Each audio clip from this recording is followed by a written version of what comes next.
뷰를 내년까지 강세장이지만 과도하게 이격이 벌어졌기 때문에 조정의 순간은 올 확률이 높아졌었는데 이번 조정이 뭐 하루짜리 조정은 아닐 수 있다. 모두 다 팔아야 되고 모두 다 죽는 조정이나 라고 생각했을 때 저는 그 정도는 아니라는 거죠. 저는 5천을 못 간다라고 말하는 게 아니라 지금은 이격이 너무 벌어졌으니까 지수에 대해서 우리 조심하자. 2차 전지는 저는 오늘 뷰는 올라갈 가능성이 높다고 봐요. 제약바이오 쪽은 시총 큰 애를 아직까지 건드려도 될 것 같아요. 무슨 뜻이냐면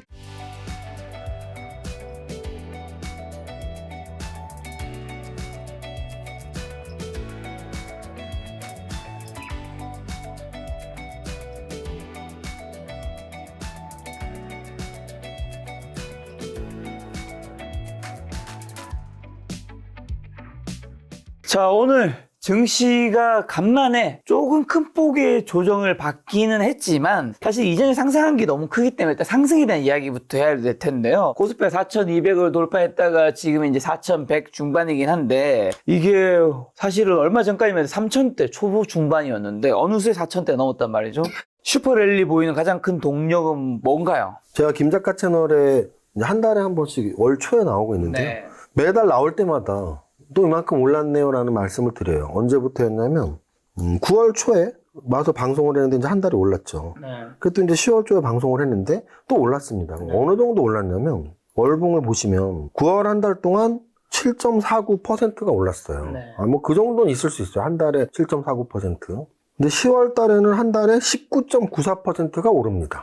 그러면은 일단 우리는 데이터를 과거의 데이터를 보면서 한 달에 19%가 올랐을 때가 있나? 있나요? 물론 있겠죠. 있는데 최근 20년 내에는 없었고요. 가장 마지막으로 20% 이상 오른 달은 IMF 직후예요. IMF 직후. IMF 직후의 반등장이죠. 98년 여름부터 네. 강하게 올랐는데요. 이때가 이제 뭐 하루에 막 한 달에 30%, 24%, 21% 이렇게 IMF 직후에 지수가 277에서 1000포인트까지 한 1년 4개월 정도 오를 때 한 달에 막 20%씩 올랐어요. 1998년도쯤에. 그렇죠. 98년도 말부터 99년까지. 네. 지수가 277에서 1000포인트 갈 때 지수가 3배가 갔죠. 근데 이제 그때 이후로 한 번이라도 20%가 오른 적이 있냐면 없어요. 가능성이 있었을 때가 언제냐면 뭐 2005, 6, 7년에 좀 강하게 올랐거든요. 근데 그래도 한 달에 이렇게 좀 봉이 큰 거를 봐도 10% 내외로 올랐습니다. 또는 이제 글로벌 금융위기 직후에 급등이 나왔죠. 그럼 글로벌 금융위기가 이제 2008년 말부터 이제 반등을 줬으니까 강하게 올라갔을 때 13%, 13%, 12%. 그 다음에 많이 올랐을 때가 코로나 위기 이후였거든요. 네. 그럼 코로나 위기 이후에 굉장히 이제 봉이 커 보이잖아요. 10%, 14%, 10%. 그래서 한 달에 20%가 오른 것은 IMF 직후 이후에 처음이다. 그리고 99년 이후니까 26년 만에 한 달에 20% 올랐고요. 그래서 제가 지금 10월 초에 나오고 11월 초에 나왔으니까 그 한 달 동안의 상승이 얼마나 대단했던 상승인지 오늘 설명을 드리는 거고요. 그럼 이제 한 달만 올랐냐 하면 그렇지 않죠. 우리 연초부터 올랐거든요. 그럼 거래소 지수가 얼마나 올랐는지 1년 동안. 아직 1년이 안 됐어요. 10개월 됐어요, 지금. 10개월 동안 얼마나 올랐는지를 보면 71%가 올랐거든요. 자, 그럼 71%가 1월 1일부터 1년 동안 오른 적이 언제 있었느냐를 보면 보시면은 뭐 코로나 때는 사실 3월 저점부터 2배가 올라가긴 했지만 1년 동안은 30%밖에 안 올랐고요. 1월 1일부터는. 또는 글로벌 금융위기 이후에 1년에 49%, 뭐 21%이 정도. 또 2005년에 많이 올랐는데 53%가 올랐습니다. 자, 그러면 역시 과거로 갔을 때 언제 70% 이상 올랐냐면 이때예요. 99년도 82%. 그래서 아까 말씀드렸지만 월간 상승률로 20%대의 상승이 나온 것도 마지막에 99년도.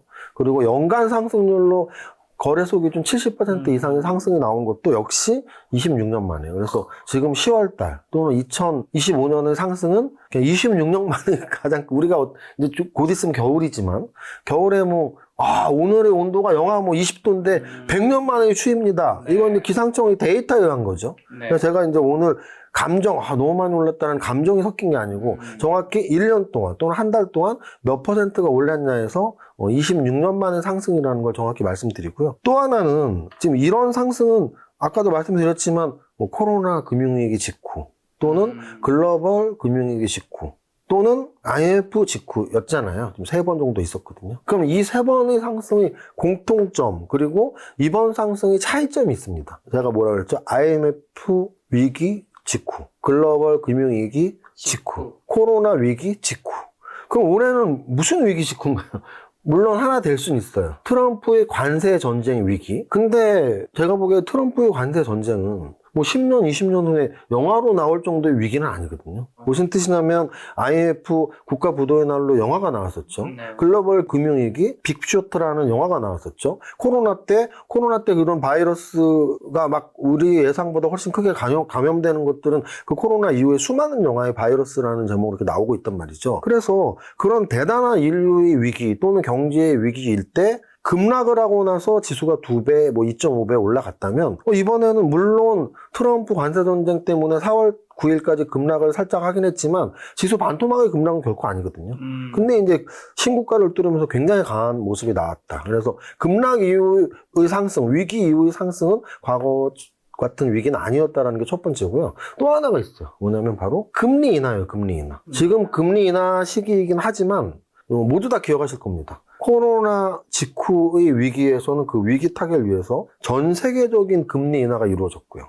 그리고 글로벌 금융위기 때도 미국의 글로벌 금융위기를 촉발시켰던 미국의 금융위기를 이겨내기 위해서 역시 금리 인하가 제로금리까지 이루어졌죠. 그래서 코로나 때도 제로금리, 글로벌 금융위기 때도 제로금리. 또 IMF 때는 어떻습니까? IMF의 위기 때 지금도 기억하실지 모르겠지만 우리가 금모기가 한창일 때요. 금리가 20%까지 올라갔어요. 18%까지. 근데 그게 우리가 이제 IMF 차관을 도입하고 나서 계속 떨어졌던 거죠. 급속하게. 그래서 지금 사실 3번의 상승, IMF 때의 상승, 글로벌 금융위기 때의 상승, 코로나 때의 상승은 위기 순간에 지수가 한 반토막이 나면서 금리가 급격하게 하락하거나 제로금리까지 가면서 지수 급등이 이루어졌다면 이번에는 그 정도는 아닌데 지수도 지금 사실 올해 뭐 한두 번 또는 연말에 될지 안 될지도 모르는 아직도 4%에 있는 그런 정도의 수준이기 때문에 과연 이게 이 정도의 폭등이 나올 장인가라고 생각을 할 수 있는 거고요.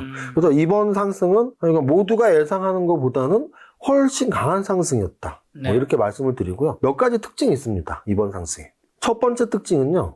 우리나라 코스피 지수가 세계에서 거의 2배 이상 상승을 했다는 거예요. 보시면 주요국 증시를 보시면 우리가 흔히 접할 수 있는 나스닥이죠. 나스닥은 1년에 얼마 올랐니? 23% 올랐습니다. 나스닥 23%. 일본 니케이는 얼마 올랐니? 29% 올랐어요. 대만 과건 22% 올랐어요. 그래서 다른 나라들이 한 20에서 30% 오를 때 우리나라 코스피 지수는 70%가 올랐습니다. 2배보다 훨씬 크게. 자, 그 다음 우리나라 시장의 양대 지수인 코스닥은 그럼 몇 %가 올랐니? 코스닥은 36%가 올랐습니다. 역시 코스닥보다도 2배나 올랐어요. 그럼 이번 올해 2025년 우리 장세의 특징은 글로벌 대비 거의 2배 이상 올랐다는 거. 그 다음 또 하나는 코스닥 대비 거래소가 많이 올랐다는 거. 그러면 네. 거래소가 많이 오른 데에는 크게 2가지 이유가 있습니다. 대형주가 중소형주보다는 많이 올랐다는 뜻이에요. 왜냐면은 거래소의 시총 1위, 2위들은 지금 삼성전자 600조 넘어갔죠. SK하이닉스 400조 넘어갔죠. 근데 코스닥 1위는 100조도 안 돼요. 알테오젠. 그 다음부터는 뭐 10조짜리가 금방 올라오는데 거래소에서는 600조짜리, 400조짜리, 100조짜리, 50조짜리 수두룩하잖아요. 근데 거래소의 대형주들이 굉장히 큰 상승을 보였고, 그건 이제 업종의 차이예요. 우리가 보통 조방원 했잖아요. 거기다가 전력기기까지 조방원 전까지 해야 한다고 치더라도 조선주의 대다수의 대형주들이 거래소에 있었고요. 방산주의 3인방, 하나 에어로스페이스, LIG, 넥슨, 현대, 롯데도 다 거래소. 또 조방원의 원전, 두산 에너빌리티랑 두산 에너빌리티 지주회사인 두산도 거래소. 거기다가 전력기기 3인방, 효성중공업, LS일렉, HD현대일렉도 다 거래소. 거기다가 지주회사 금융주까지도 다 거래소예요. 그래서 그동안 올해 지수를 이끌었고 장을 주도했던 지주회사, 금융주, 조선, 방산, 원자력, 전력기기가 다 거래소였어요. 근데 최근 한 2, 3주 특히 10월달 장을 이끌었던 건 반도체였거든요. SK하이닉스가 하루에 10%씩 오르고 삼성전자가 5%씩 오르고 그럼 이것도 역시 거래소의 반도체잖아요. 그럼 상대적으로 코스닥의 시총이 큰 종목들은 제약바이오 아니면 2차전지잖아요. 그럼 제가 지금 말씀드렸던 장을 주도했던 주도주 라인에 제약바이오가 2차전지 없었잖아요. 그러니까 당연히 거래소가 코스닥보다 지수가 2배가 오른 거고요. 또 하나는 대형주가 중소형주보다 잘 올라갔다는 얘기는 뭐냐면 저걸 보면 돼요. 10월 달에 지수가 평균적으로 하루에 거의 1%가 올랐거든요. 왜냐면 한 달에 20% 올랐다는 얘기는 뭐 거래일수가 20일밖에 안 되니까 평균적으로 하루에 1%, 많이 오른 날은 3%. 그럼 지수가 3%가 올랐잖아요. 근데 등락 현황을 보면 그날의 등락 현황, 오늘은 뭐 과거 거니까 찾을 수가 없지만 지수가 3% 올랐는데 등락 현황을 보면 상승 종목이 하락 종목보다 훨씬 적었어요. 예를 들어 월요일 날, 어제죠. 녹화일 기준으로 어제 거래소 지수가 한 3% 올랐거든요. 3% 가깝게. 어제 지수가 3% 가깝게 올랐는데 네. 떨어진 종목 2개, 오른 종목 하나였거든요. 그러면은 여기서 우리가 알 수 있는 건 지수는 모든 종목들의 가중평균값인데 지수가 올랐다는 얘기는 평균값으로는 올랐어야 되는데 그러면 종목에 오른 종목 숫자가 더 많아야 돼요. 근데 오른 종목 숫자가 더 적었다? 그 얘기는 시가총액이 큰 종목들은 많이 오르고 시가총액이 적은 종목들은 못 올랐다는 얘기입니다. 그래서 지금 현재 제가 지난달에 봤을 때 아마 작가님이 저한테 지금 왜 이렇게 오르냐. 그 지난달에 왜 이렇게 오르냐. 3,300 이 정도예요. 근데 왜 이렇게 오르냐 했을 때 제가 말씀드렸던 건 역사적 신고가 시대에 무서움이 있을 것이다. 그리고 금리 하락의 시기고, 금리 인하의 시기고, 그리고 AI 혁신의 시기고, 이 세 가지를 말씀드렸는데 10월 달에 올랐던 재료가 이 세 가지가 모두 답니다.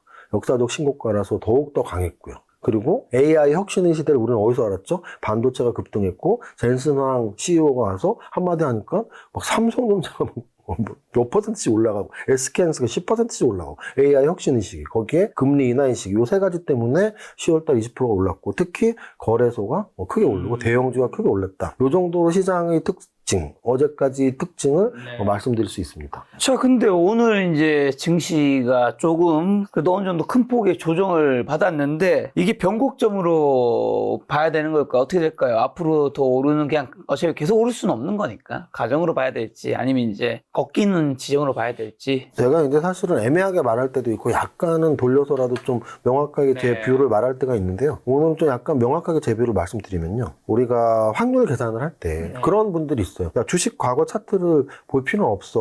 어제의 주가가 오늘의 주가에 영향을 미치니? 저는 영향을 미친다고 보는 사람이거든요. 무슨 뜻이냐면 10개의 구슬이 담겨있는 주머니에 9개의 검정 구슬과 1개의 빨간 구슬을 넣었다고 쳐봐요. 그러면 탁 뽑았을 때 빨간 구슬이 나올 확률은 10분의 1입니다. 10개 중에 빨간 거 1개니까. 그걸 뽑고 다시 집어넣어. 다시 한번 뽑을 확률도 역시 10분의 1이죠. 근데 만약에 첫 번째 뽑았는데 빨간 구슬이야. 그럼 10분의 1을 뽑혔잖아요. 근데 그걸 다시 집어넣고 두 번째 뽑았을 때, 야, 첫 번째 10분의 1로 빨간 구슬이 나왔으니까 두 번째는 절대 안 나올 거야. 라고 생각하지 않아야 돼요. 왜? 역시 10분의 1로 똑같거든요. 이거 뭐 확률의 기초인데, 그게 이제 뭐 종속된 확률이냐, 뭐 독립 확률이라는 의미잖아요. 그래서 어찌 보면은 계속 똑같은 확률값으로 나오는 사건들이 있는데, 저는 주식은 그렇지 않다라는 거죠. 마치 한번 구슬을 뽑았는데, 다시 안 집어넣는 것 같은 거죠. 그러면은 검정 구슬을 첫 번째 뽑았어요. 그때는 빨간 구슬이 나올 확률 10분의 1이거든요. 근데 그 검정 구슬 다시 안 집어넣어. 그럼 두 번째는 9분의 1이 되겠죠. 빨간 구슬이 나올 확률이. 근데 또 검정 구슬을 뽑았어. 또 안 집어넣어. 그럼 그 다음에는 8분의 1이 될 것이고요. 만약에 8번의 검정 구슬을 뽑았는데 계속 안 집어넣었다면 마지막에 빨간 구슬이 나올 확률은 2분의 1이에요. 첫 번째는 10분의 1이었는데 계속 검정 구슬만 8번을 뽑았다면 마지막에 빨간 구슬을 뽑을 확률이 2분의 1이라고요. 이게 종속 변수거든요. 종속 변수에 의한 확률. 자, 그러면 제가 왜 차트를 열심히 보고 차트는 내일의 주가에 분명히 영향을 미친다고 생각하냐면 두 가지 때문입니다. 첫 번째는 추세 때문이에요. 추세. 상승 추세, 하락 추세를 보고서 상승 추세일 때는 올라가는 힘이 강하니까 더 올라갈 거야. 3일 동안 올라갔으면 4일째도 올라갈 거야. 3일 떨어졌으면 4일째도 떨어질 거야. 이게 추세의 힘이에요. 저는 첫 번째 추세의 힘을 보기 위해서 올라가면 계속 올라가. 떨어지면 계속 떨어져. 그래서 추세를 믿고 매매를 하고 장을 보는 사람들은 제가 요즘 장 왜 이렇게 강해? 역사적 신고가 장세니까. 신고가처럼 강한 장세가 펼쳐졌으니까 더 강할 수가 있지. 이게 추세의 힘이에요. 그런데 차트를 보면 추세만 보이진 않거든요. 뭐가 보이냐면 이격이 보여요. 이격도. 이격도라는 건 뭐냐면 이게 벌어져 있잖아요. 굉장히 급하게 올라 있다는 얘기예요. 그럼 이걸 한번 좁게 볼게요. 이 각도예요. 이 각도. 완전히 이거는 거의 이렇게 서 있죠. 지금 여기 각도가. 어디에도 이렇게 서 있는 각도는 없어요. 우리나라 지수 역사상 제가 보기에 단기간에 2배 가깝게 오른 가장 단기간입니다. 4월부터 10월까지 지금 거의 한 6, 7개월 올랐는데요. 지수가 2배 가깝게 올랐어요. 그렇기 때문에 이렇게 급하게 올랐으니까 이격이 이렇게 벌어진 거죠. 그럼 이격이 벌어졌다는 얘기는 뭐냐면 결국 차트는 수렴과 확산이 반복되거든요. 확산이라는 건 지금 이격도가 벌어진 거예요. 그럼 너무 많이 올랐네. 그러니까 그냥 조금 천천히 오른 게 아니고 너무 급하게 많이 올랐네. 그러면 야 너무 확산이 됐어. 좀 수렴 좀 하자. 이평선이 좀 모여야지. 그럼 모이러 가는 단계가 이제 조정입니다. 그래서 저는 사실은 2200에서 4200까지 2000포인트가 6개월 만에 이렇게 오르는 장이 26년 만에 나왔는데 뭐 조정이 나와도 누구도 뭐라고 못 그러겠네. 그럼 조정의 모습은 어떤 조정일까가 중요한데요. 모두 다 팔아야 되고 모두 다 죽는 조정이나라고 생각했을 때 저는 그 정도는 아니라는 거죠. 왜냐하면 분명히 상승 추세의 힘은 남아있기 때문에 상승 추세의 힘은 남아있고 여진도 남아있을 텐데 근데 작용 반작용처럼 가려는 힘은 있을 것이고 아니야 또 조정받아야 되는 힘이 있을 거잖아요. 그러면 오늘의 장이 딱 그 모습을 보여줬다. 뭘 보여줬는지 한번 보여드릴게요. 오늘 거래소는 2.37%가 떨어졌잖아요. 그럼 코스닥도 당연히 떨어져야 되잖아요. 코스닥은 1.3% 올랐네? 왜 올랐을까요? 아까 말씀드렸잖아요. 지금 장이 워낙 좋아. 그래서 좋은 힘은 남아있어. 그런데 거래소는 너무 많이 올랐네. 이격이 벌어질 정도로. 조정을 받아야 돼. 근데 아직 돈이 많고 힘이 많아. 근데 코스닥은 1년 동안 30% 올랐는데 거래소 70% 오를 동안 반밖에 안 올랐어. 그럼 거래소 조정받을 때 코스닥은 가도 되지. 뭐 이런 내용이에요. 또는 업종별로 한번 볼까요? 업종? 오늘 시가총액 비중이 높은 종목들 보겠습니다. 삼성전자, SK하이닉스 5%씩 빠졌거든요. 지난주 젠슨왕 또는 그 이전부터 SK하이닉스는 지금 몇백 올랐냐면요. 9월 말부터 9월 말에 그냥 얼추 봐도 한 25만 원, 6만 원이죠. 60만 원이거든요. 2달 동안 우리나라 시가총액 2위 종목이 2배 이상 올랐어요. 삼성전자는 2달은 아니지만 한 6월 정도에 한 5만 5천 원이었거든요. 한 4달 동안 11만 원까지 2배가 올랐어요. 또는 오늘 좀 많이 떨어진 종목들 코스피 200에서 어떤 종목들이 주로 있었냐면 H현대미포 우리가 보통 아는 조방운의 조선주죠. 또는 HD현대중공업 조선주죠. 또는 현대로템 방산주죠. HD 한국조선해양도 조선주. 그래서 조선주, 방산주 또는 우리가 이제 금융주가 많이 올랐었잖아요. 대표적으로 미래에셋증권이 대장주였는데 금융주 이런 종목들이 장을 주도했던 우리가 소위 말하는 조방원만 갖고 있어야 돼. 조방원만 갖고 있어야 돼. 거기에 전력기기까지. 전력기기 갖고 있어야 돼. 거기에 금융주까지. 근데 오늘 다 조정을 받았어요. 어떤 애들이 올랐는데 SK바이오사이언스가 18% 올랐어요.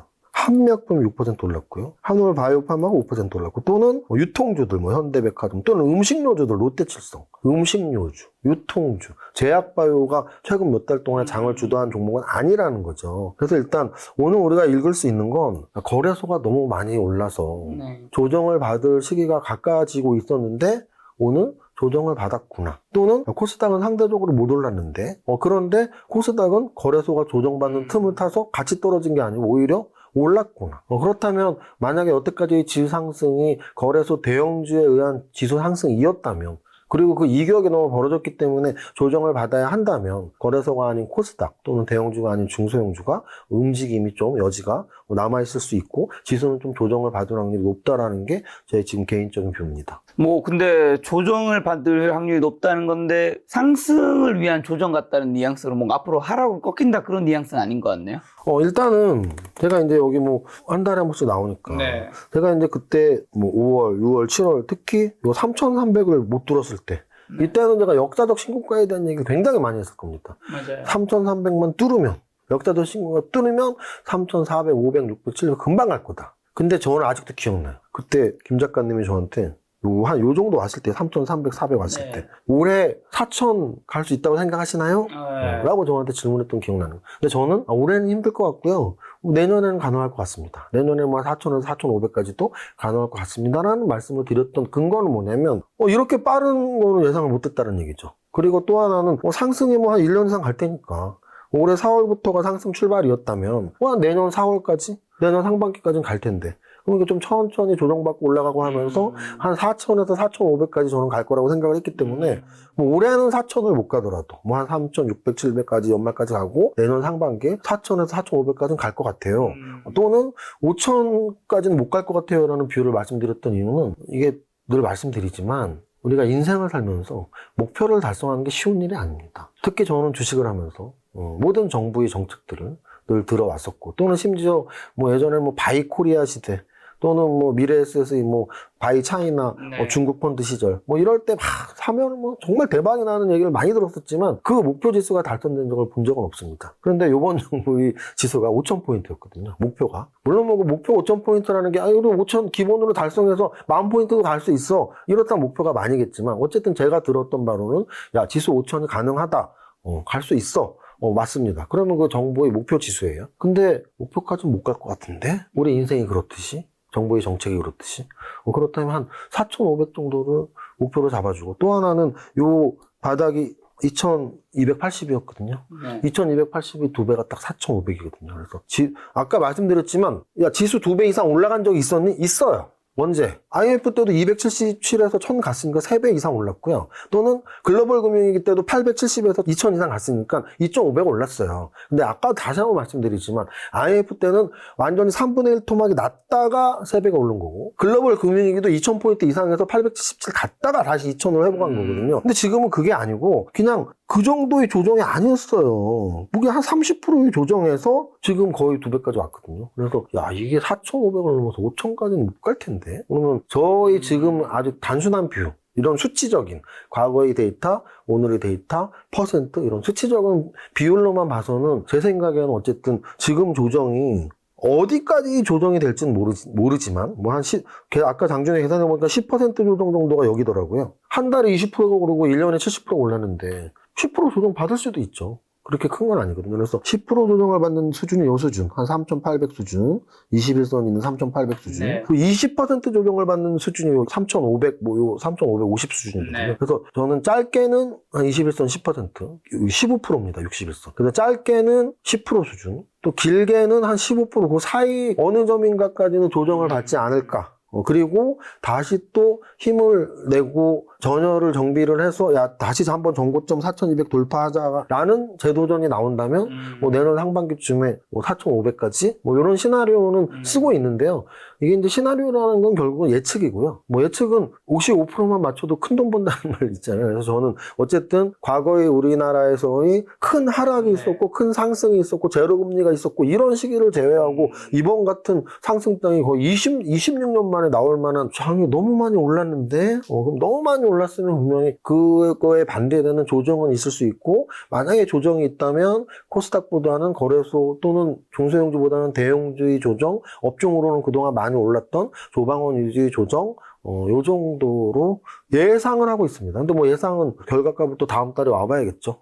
지금 이전에는 코스피가 신고가가 뚫리면서 계속 더 상승장이 열려있다고 말씀해 주셨는데, 이제는 상승 여력이 조금 많이 이제 없긴 한 거네요. 왜냐면 아까도 말씀드렸지만 구슬을 하나 뽑았다가 다시 집어넣으면 몰라도 안 집어넣으면 더 이상 빨간 구슬이 나올 확률은 똑같은 10분 안에 계속 높아지는 것처럼 우리가 주식을 오래 하다 보면 그게 있어요. 정말 장이 좋을 땐 호재밖에 안 보이거든요. 네. 모든 게 다 호재야.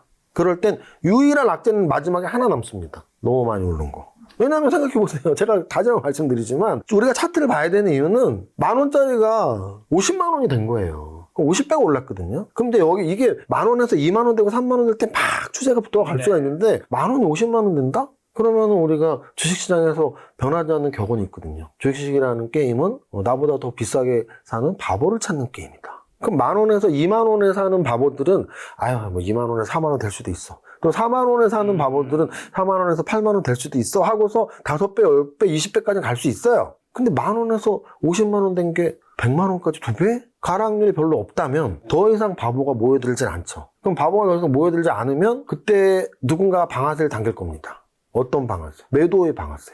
이익 실현의 방아쇠죠. 이익 실현. 야, 우리 펀드 이거 10배 벌었잖아. 야, 이제 더 못 오르네? 팔자. 더 못 오르네? 팔자? 이런 게 나왔을 때 사실은 그걸 누군가 받아줘야 되거든요.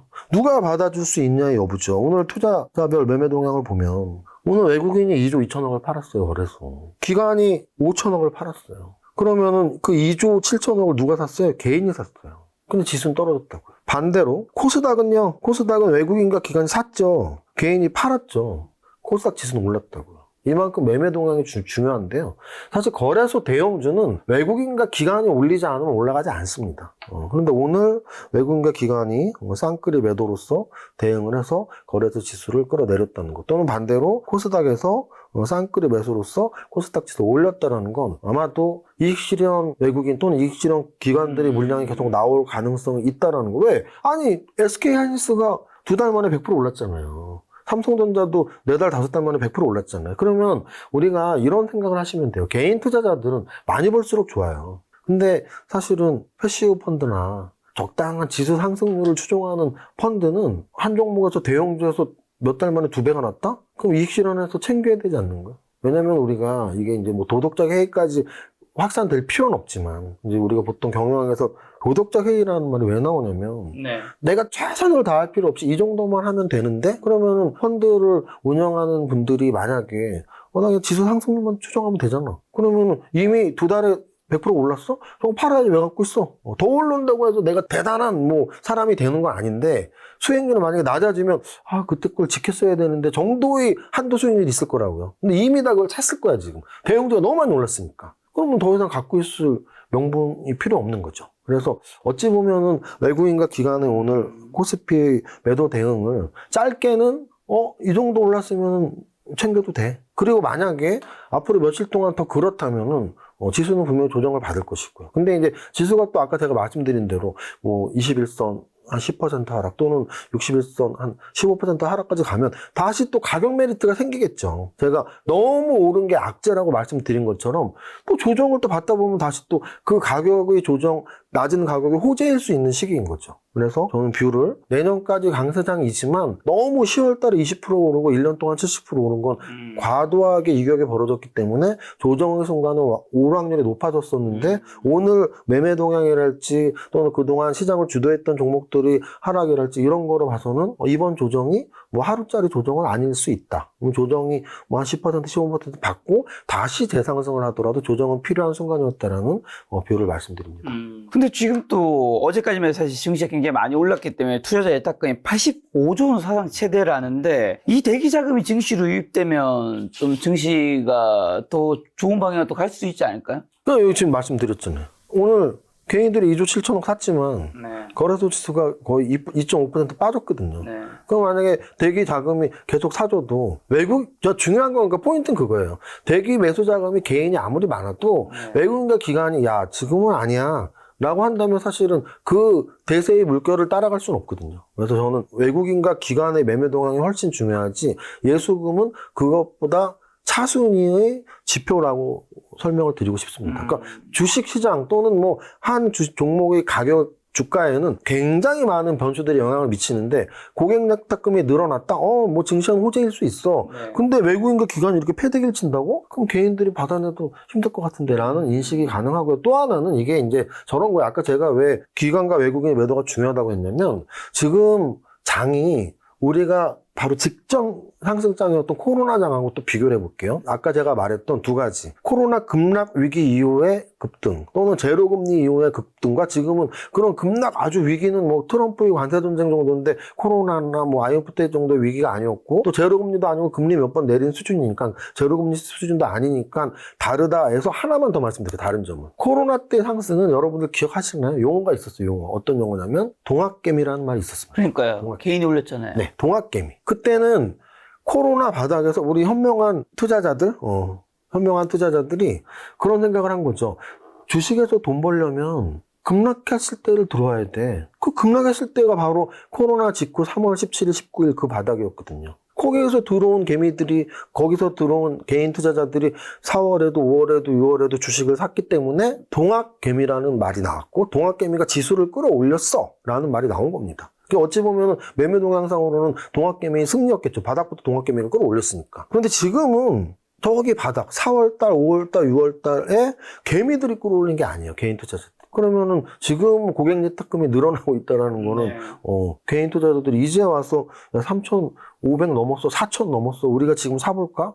그거는 사실은 동학개미 때와의 상황과는 분명히 다르다. 지금은 지수 관련 대형주가 위주로 올라왔던 거고, 지수 관련 대형주의 상승은 외국인과 기관이 올렸다면 외국인과 기관이 매도 전환을 하면은 지수 상승에는 분명히 부담이 클 것이다라는 예상을 할 수 있는 거죠. 올해 4월, 5월, 6월에는 외국인들이 뭐 올리고 4천 이후로는 개인이 올리고 그런 일 없나요? 그게 이제 아까 제가 말씀드렸던 계속 지수가 올라가고 종목들이 올라가고 전 세계 우리 자본주의를 사는 전 세계인들이 죽을 때까지 혜택을 살 수 있죠. 네. 근데 과거 주식시장의 역사상 여기서도 올리고 여기서도 올리고 여기서도 올려서 지수가 막 3배, 4배, 5배 종목이 50배, 100배를 가지는 못한다라는 걸 우리는 알고 있고 어느 순간에서 야, 여기는 고점이야. 네. 그럼 이제 조정을 받아야 돼. 라는 게 사실은 기정사실이기 때문에 그렇다면 고점이 어딘가를 우리는 계속 예상을 해야 되는데 과도한 상승 이후에 외국인과 기관이 이 정도의 매도를 펼쳤으면은 조금은 조심해야 된다. 그러니까 어차피 저도 예측이기 때문에 100% 이렇다는 아니죠. 제가 무슨 주식이 신도 아니고. 근데 이제 저의 뷰는 55대 45, 60대 45로 이 정도 수준에서 한 달에 20%로 1년에 70%는 이 정도 수준에서 고점에서 그동안 사실 오늘 조정이 왜 좀 하락 조정이 시작인가 의심을 해야 되냐면 오늘 지수가 몇 퍼센트 빠졌냐면 2.37% 빠졌거든요. 그 2.37은 10월 달에 당연히 한 번도 없었고요. 2.37을 빠졌던 건 9월 달이고 9월 말에 한 번 있었고 그리고 또 계속 없다가 없어.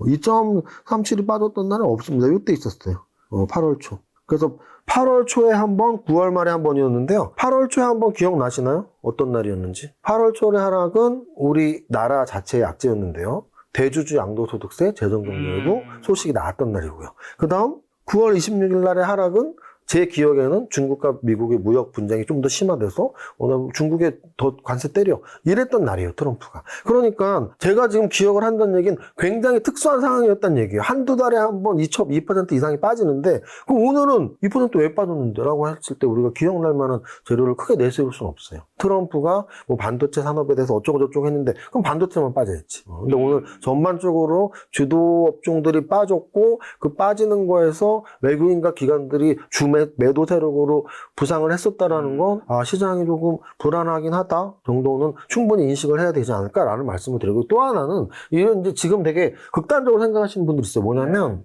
뭐 우리의 아픔이지만 또 당연히 꺼내고 계속 되씹고 교훈을 얻어야 되는 아픔이니까 2년 전 2023년 7월이에요. 주식을 하시는 분들은 그 7월의 의미를 알죠. 2023년 7월은 2차전지 고점의 달입니다. 정확히 2년이 넘었거든요. 지금 2025년 11월이니까 2년 4개월 됐습니다. 그 당시 어떤 말이 돌았냐면 2차전지가 20배, 30배 오른 상태였어요. 바닥 대비 30배. 근데 3배 더 간대. 그럼 100배거든요. 제가 아까 말씀드렸던 부분이 그 부분이에요. 10,000원짜리가 50만 원이 됐는데 2배 더 간대. 근데 우리가 그렇다고 해서 50만 원짜리를 100만 원 간다고 살 필요는 없거든요. 그 정도의 바보가 없다면 50만 원에서 100만 원 못 가고 50만 원에서 40만 원, 30만 원 가는 거거든요. 근데 지금 시점에서 야 지금 지수가 4,100인데 조정이 어딨어 5,000 간대. 라고 생각할 수도 있지만 과거의 학습 효과 또는 지금 시장의 분위기를 봤을 때 계속 우리는 조정 가능성을 분명히 생각해야 된다. 왜? 우리가 주식을 잘하려면 3M이 필요해요. 3M. 하나는 메소드입니다. 메소드, 기법. 그러니까 지금 제가 과거에 이랬고 지금 이랬고 그래서 뭐 외국인 매매 동향 때문에 조정받을 수 있고 이런 건 기법이에요. 제가 그동안 25년 동안 쌓아온 기법. 근데 이 기법보다 더 중요하다고 할 수 있는 게 3M에서 머니, 자금 관리, 그리고 마인드, 내 심리 컨트롤이거든요. 네. 그럼 마인드 컨트롤의 관점에서 보면 아마 이렇게 지금 요즘에 생각하시는 분들은 마인드 컨트롤 하셔야 돼요. 어떤 생각이냐면 좀 내가 갖고 있는 종목이 좀 떨어지거나 계좌가 막 떨어지면 또는 지수가 떨어지면 이제 다 죽었다. 다 죽었다. 그게 공포입니다. 공포. 근데 지금 어떻게 보면 지수가 거의 2배 올랐어요. SK하이닉스가 2달 만에 2배 올랐다고요. 근데 SK하이닉스 지금보다 훨씬 더 간대. 지수 5천 금방 가. 그럼 어떻게 보면 그거는 3M의 마인드 컨트롤상 탐욕을 못 다스리는 걸 수도 있거든요. 그래서 떨어지고 공포스러울수록 아니야 이 정도 떨어지면 올라갈 수도 있어.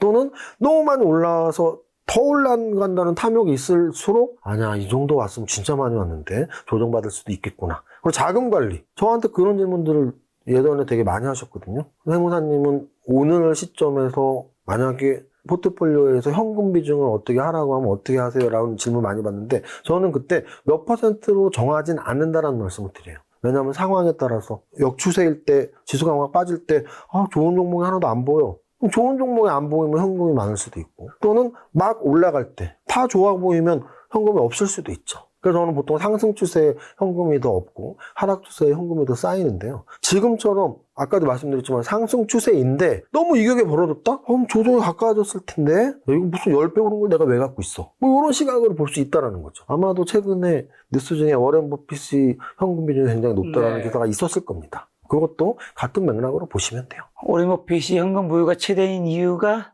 너무 많이 오른 것밖에 없어요. 그러니까 네. 악재가 있으니까 파는 거잖아요. 네. 근데 지금 미국에서 뭐 악재가 어딨어요? 지수가 맨날 오르는데 그잖아요. 이제 금리나 몇 번 더 할 거고 AI 혁신의 시대고 지수 신고가의 시대니까 악재가 없거든요.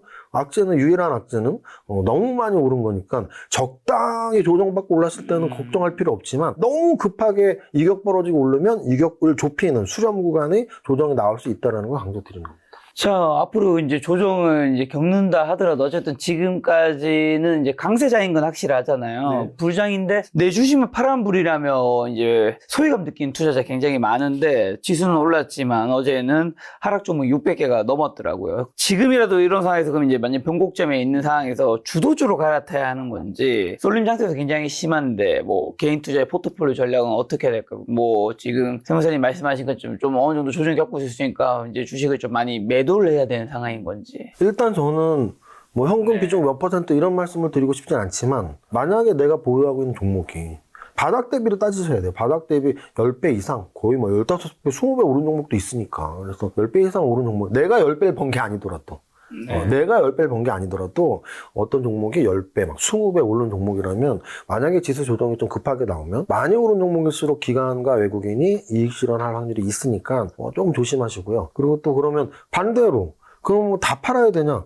그렇진 않을 것 같아요. 아까도 말씀드렸지만 오늘의 흐름들, 거래소는 조정을 받았는데 코스닥이 간다든지, 또는 조방원은 조정을 받았는데 제약바이오가 간다든지, 또는 지난주 금요일과 월요일 날은 로봇이 간다든지, 이렇게 분명히 업종 간의 순환매는 있으니까 내가 갖고 있는 종목이 좀 이게 바닥을 다지고 올라가는 종목인지 아니면 바닥에서 엄청 많이 오른 종목인지, 또는 내가 갖고 있고자 하는 종목이 포함되어 있는 업종 자체가 많이 오른 업종인지 덜 오른 업종인지를 따라서 너무 많이 과하게 올랐다 싶으면 조금 조심하시고, 근데 어쨌든 상승장은 안 끝났으니까 내가 어느 정도 포트폴리오 유지하고 싶은데 그럼 좀 덜 오른 종목, 덜 오른 업종 위주로 갖고 가는 게 더 유리할 수도 있다, 이 말씀을 드립니다. 자, 이세무사님과 함께하고 있는 멤버십이 벌써 8월 달부터 시작해서 3달 넘게 이제 진행되고 있는데요. 특히 이제 지난 9월, 10월 같은 경우에는 증시도 너무 좋았고, 세무사님의 종목픽도 너무 좋아서 많은 분들이 이제 수익을 냈다고 이야기를 해주시는데, 지금 11월에는 이제 마침 오늘 증시에 약간의 이제 변곡점의 신호가 떴잖아요. 지금 이런 상황 좀 증시가 조정을 받을 수 있는 위험 신호로 좀 봐야 될까요? 일단 저는 개인적으로는 네. 10월의 상승률 20%, 네. 2025년의 상승률 70%는 한 26년 만의 상승인데요. 네.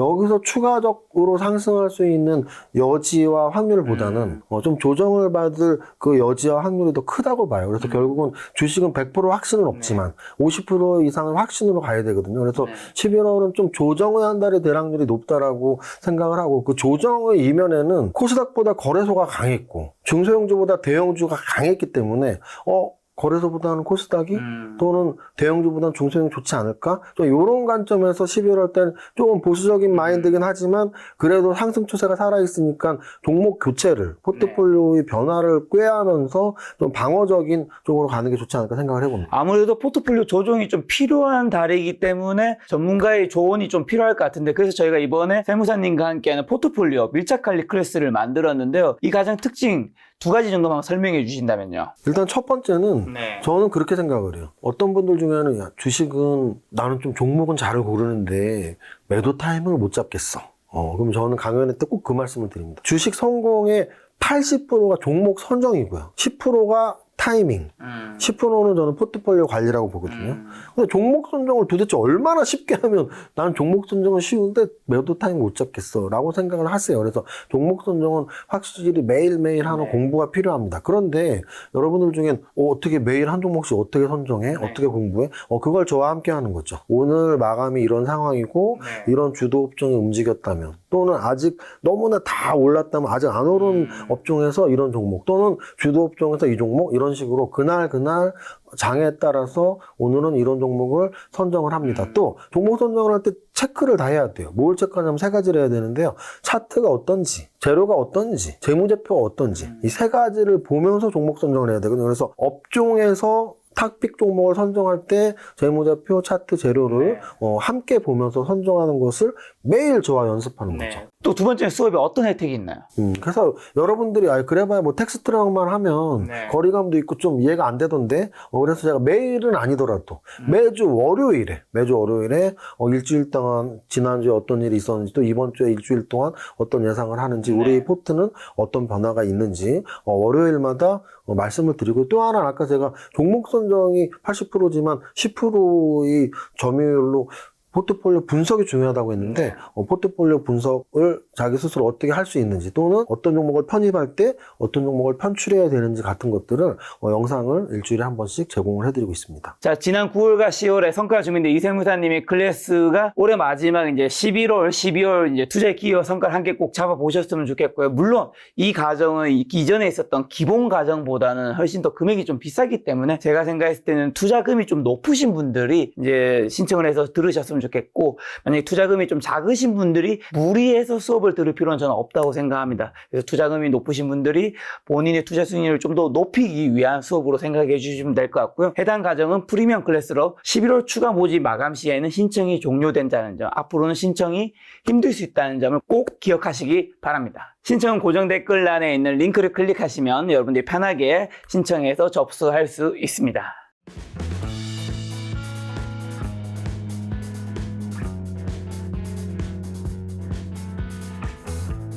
최근에 이제 서울에 한국에 젠스랑이 왔었잖아요. 젠스랑 CEO가 이제 방한했었는데 젠스랑이 이제 이재용 회장과 정의선 회장 관계 있으면서 이제 또 투자에 대한 팁으로 로봇에 대한 얘기도 좀 언급을 했었는데 그거 아마 보셨을 것 같은데 어떻게 보시나요? 로봇색도 이제 조금 앞으로 주가 내년에 굉장히 좋을까요?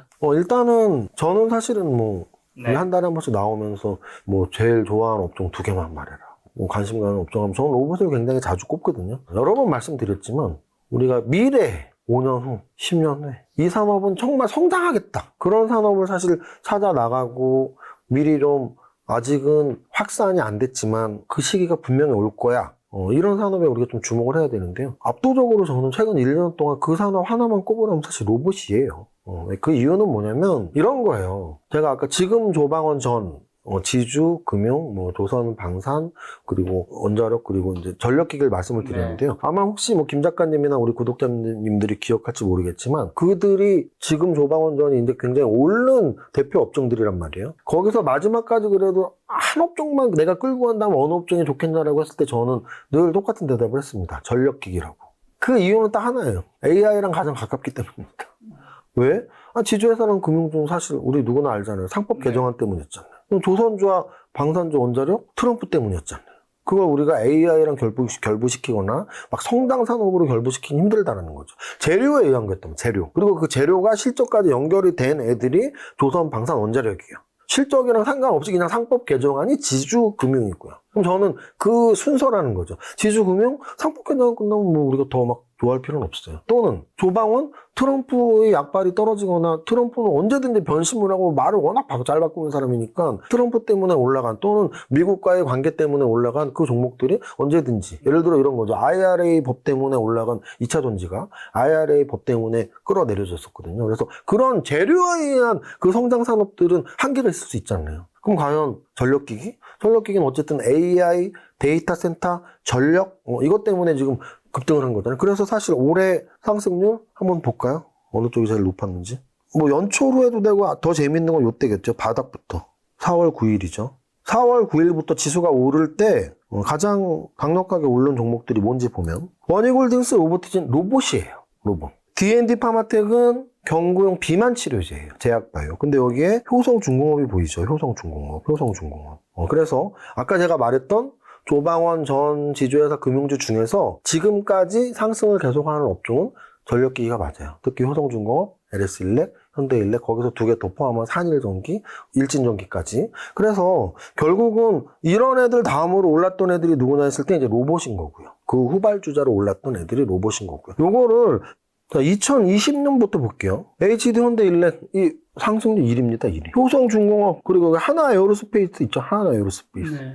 두산 있죠. 그래서 이런 여기 LIG 넥슨 있죠. 그래서 이런 종목들이 뭐냐 아까 말씀드렸던 4월 9일부터 보던 아니면 3년을 보던 4년을 보던 20배 30배씩 오른 종목들이라고. 그럼 어쨌든 저쨌든 그동안에 각광을 받았고 근데 누군가는 거기에서 10배도 벌었고 5배도 벌었고 2배도 벌었는데 지수가 너무 많이 올랐는데 조정을 받는데 했을 때 어느 걸 팔아야 되느냐에서 물론 나 10배 올랐으니까 2배 더 오를 때까지 또는 나 30배 올랐으니까 3배 더 올라서 100배 오를 때까지 갖고 가야지 네. 라고 생각하는 외국인과 기관 개인이 있을 수도 있지만 특히 외국인과 기관은 펀드 수익률을 측면에서 야, 이 정도 올랐으면 이거 챙겨야지 내가 더 오랫동안 펀드 매니저 할 수 있는데 그렇다면 이익 실현 욕구가 강하게 나올 수 있죠. 네. 그래서 어쨌든 4월 9일부터의 상승 또는 코로나 저전부터의 상승에서 20배 이상 오른 종목들이 굉장히 많은데 네. 그들이 아까 말했던 지금 조방원 전이고 그중에 전력기기가 압도적으로 지금까지도 가장 상승률이 높았는데 전력기기는 그래도 AI 때문에 높은 거로 친다면 조방원의 미국과 트럼프와의 관계 또는 지주회사 금융주의 상법 개정안의 제로 소멸 이런 것들을 생각한다면 차라리 AI하고 직결되어 있는 로봇 또는 반도체 또는 오늘 움직인 제약바이오 이런 쪽이 저는 더 유망하지 않을까 생각을 해봅니다. 지금 조방원전은 너무 많이 올랐기 때문에 지금 로봇과 반도체, 제약바이오가 차라리 낫다고 하셨는데 근데 이 중에서 제약바이오는 몰라도 로봇과 반도체는 또 많이 오르지 않았나요? 그런데 이제 여기서 중요한 건 뭐냐면 네. 대형주 위주의 상승이 나온 거예요. 아까도 말씀드렸지만 4월 달부터 거의 지수가 2배 오르는 네. 또는 10월에만 20%의 지수가 오르는 말씀 아까 하셨잖아요. 월요일 날 지수가 3% 가깝게 올랐는데 하락 종목이 상승 종목보다 2배 이상 많은 그러면 여기서 우리 이제 포인트가 있는 거죠. 대형주보다 중소형주 위주로 반도체에서 강소기업들 또는 제약바이오에서 한 5천억 1조짜리 또는 로봇에서도 사실 1조 넘어가는 애들이 굉장히 많아요. 레인보우 로보틱스는 지금 10조 다 갔습니다. 로보티즈가 3조를 갔어요. 로보스타도 1조 가깝게 갔습니다. 두산 로보틱스 5조짜리가 또 어젠가 20% 올랐어요. 그러면은 5조짜리 말고 5천억짜리. 왜냐하면 레인보우 로보틱스도 3천억에서 10조가 간 거거든요. 그럼 10조 간애를 한번 보실까요? 이건 우리의 추억이 담긴. 내가 이제 김 작가님하고 사실 인연이 오래됐는데 이제는 그게 몇 년도였는지 기억도 가물가물할 정도로 우리 연세대에서 한번 했었단 말이죠. 그 강연회를 그 100주년 기념관인가? 거기서 했을 때가 제 기억에는 이 정도 될 거야. 22년이나 네. 이 정도 되겠죠. 2021년이나 2년 됐겠죠. 지금 기억도 안 나니까 3년은 넘었을 거 아니에요.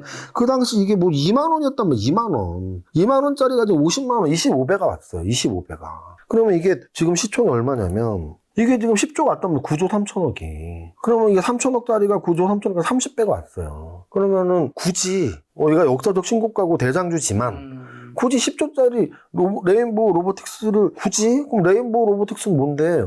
삼성에서 지분 투자하고 해서 휴머노이드 로봇인데 기술력이 좋아서 올라가는 거야. 근데 LG에서도 갖고 있었잖아. 갖고 있었는데. 그게 로보티즈잖아. 로보티즈도 3조 5천억이 왔어요. 제가 아마 김작가 TV에서도 몇 번 말했을 거야. 삼성 때문에 레인보우 로보틱스가 올랐다면 로보티즈 또는 로보스타 이런 얘기를 했단 말이에요. 이게 올라가잖아요. 그래서 결국은 제가 말씀드리는 부분 예를 들어 그냥 조방원에 한정 짓겠습니다. 조선주에서 지금 20조짜리 하나오션이나 HD 현대중공업 여기서 20조에서 더 가지 않을까 2배? 또는 방산업체 방산주 하나에어로스페이스 더 가지 않을까? 또는 두산 에너빌리티 원자력 더 가지 않을까? 물론 더 갈 수 있어요. 20% 30% 더 갈 수 있어요. 근데 2배나? 또는 SK 하이닉스 더 갈 수 있지 않을까? 물론 더 갈 수 있어요. 하지만 이미 2달에 2배가 올랐는데 나머지 2달 만에 또 2배고 4달에 4배가 올라오고 그럼 시총 다 1000조고 넘어가야지. 우리나라 기업 모두 다 1000조 천조가 농담이 아니에요. 지금 SK 하이닉스가 450조예요. 그럼 2배 가면 1000조라고요. 삼성전자도 1000조 간 적이 없어요. 간다고 해도 좀 시간이 걸리고 가야 되는데 2달 만에 2배가 올랐다니까. 그렇다면 지수 부담감이 분명히 있으니까 중소형주 위주로 찾는 게 좋고 그럼 이제 중소형주 위주로 찾는 것도 아까 제가 말씀드렸던 반도체 SK하이닉스가 2배 올랐으니까 아직 못 오른 반도체 한 5천억짜리 1조짜리 좀 탄탄한 강소기업 반도체 소부장 또는 레인보우 로보틱스 로봇 관련주, 피지컬에 관심 계속 가져야 돼요. 야, 근데 로봇도 올랐잖아. 맞습니다. 레인보우 로보틱스, 로보티즈, 두산 로보틱스 다 올랐는데 모두는 로봇 관련주. 현대중 뭐 3천억, 5천억에 있는데 얘네들 3배, 10배 올라갈 것 같은데 그런 애들. 3천억에서 3조가 가락률과 3조가 30조가 가락률은 전적으로 달라요. 근데 지금 시장이 비이상적인 현상으로 강한 놈이 더 갔어요. 그러니까 시가총액이 큰 놈이 더 갔어. 그렇죠. SK 하이닉스가 반도체 소부장보다 더 갔고 레인보우 로보틱스 로보티즈가 지금 10조, 3조까지 올라오면서 막 끌어올렸는데 그 밑에 있는 애들 잘 못 갔단 말이에요. 네. 그래서 저는 대형주보다는 중소형주, 그동안 시장을 막 주도했던 애들보다는 주도를 못했던 애들을 계속 강조드리는 겁니다. 자, 그러면 이제 아까 말씀해 주신 가장 가까운 게 전력기기에 언급해 주셨는데 거기 대장주가 효성중공업 LS 일렉트로닉과 HD 현대일렉트로닉 맞죠? 그죠? 근데 3대장은 네. 그렇고 그냥 상승률 1위는 뭐냐 해서는 무조건 효성중공업이죠. 네. 3, 4년 상승률 또는 4월 9일부터 한 6개월 상승률이 효성중공업이 압도적인데요. 보시면 이거를 만약에 개인 투자자가 지금 산다 하면은 저는 솔직히 분명히 여태가 오른 거, 그러니까 저런 거예요. 기업이 너무 좋다면 오른 거 고려하지 않고 오늘 대비 앞으로 더 좋을 수 있잖아 라고 판단하고 사는 거 아니에요? 라고 질문하신다면 그거는 평상시 뭐 박스권이나 주가가 별로 변동을 안 했을 텐데 지금 얘가 얼마가 올랐냐면 뭐 코로나 바닥 2020년 요때가 얼마였냐면 요거 이렇게 찍을게요. 2020년 3월이 보통 코로나 바닥이었잖아요. 10,000원이었어요. 10,000원. 10,000원짜리가 200만 원이에요. 그럼 200배가 올랐대. 200배. 200배가 올랐어요. 그러니까 연간으로 해볼까요? 200배가 진짜 오를 수밖에 없었는지? 맞습니다. 왜? 보시면 이게 굉장히 적게 오른 것 같잖아요, 이게. 네. 이게 지금 차트의 왜곡인데요. 굉장히 2020년에 적게 오른 것 같죠? 130%가 올랐습니다. 130%. 도대체 올해 얼마 오른 거예요? 이게 130% 오른 거예요. 여기에 얼마 올랐는지 보세요. 여기는 30% 올랐죠. 여기는 100% 올랐죠. 여기는 140% 올랐죠. 올해는 지금 현재 480%가 올랐다고요.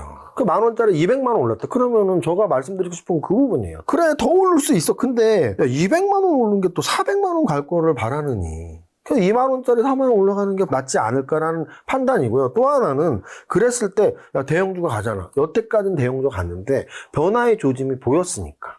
계속 갈 때는 추세를 믿고 상황을 믿으면 되는데 너무 과한데라고 생각할 때쯤에 변화의 방향이 좀 보였으니까 네. 대형주보단 중소형주, 오른 애보단 못 오른 애를 말씀드리는 거예요. 그럼 전력기기도 이렇게 대장주에 갔으니까 도로는 중소형주를 찾아도 되는 섹터이긴 한 건가? 아니면 전력기 자체가 많이 갔기 때문에 전력기기는 이제 그냥 내버려 두자. 만약에 우리가 이런 거죠. 지금 시총이 어느 정도냐면 3인방 시총을 보겠습니다. 효성중공업이 그렇게 올라서 20조예요. 1조도 안 됐던 애는 20조. HD 현대일렉은 33조입니다. LS일렉은 14조예요. 그래서 이렇게 10조 이상짜리에서 좀 부담을 느낀다면 뭐 이렇게 관련 강소기업들이 있단 말이에요. 중소기업에서 막 3천억, 5천억 뭐 그런 애들을 차라리 찾는 게 낫다는 뜻입니다. 근데 이제 업종 자체가 아까 말씀드렸지만 저는 이 전력기기보다 반도체, 제약바이오, 로봇 뭐 아니면 화장품 이쪽이 좀 더 좋아 보이기 때문에 굳이 이렇게 많이 그래서 이렇게 많이 올라서 대형주가 조정받을 때 중소형주도 좀 한계가 있는 업종보다는 대형주도 조정 크게 안 받고 중소형주가 더 쉽게 갈 수 있는 쪽이 더 나아 보입니다. 네. 근데 반도체 얘기하셔서 그래도 삼성전자, 하이닉스는 한번 점검하고 가야죠. 뭐 오늘 조정받긴 했지만 그래도 삼성전자.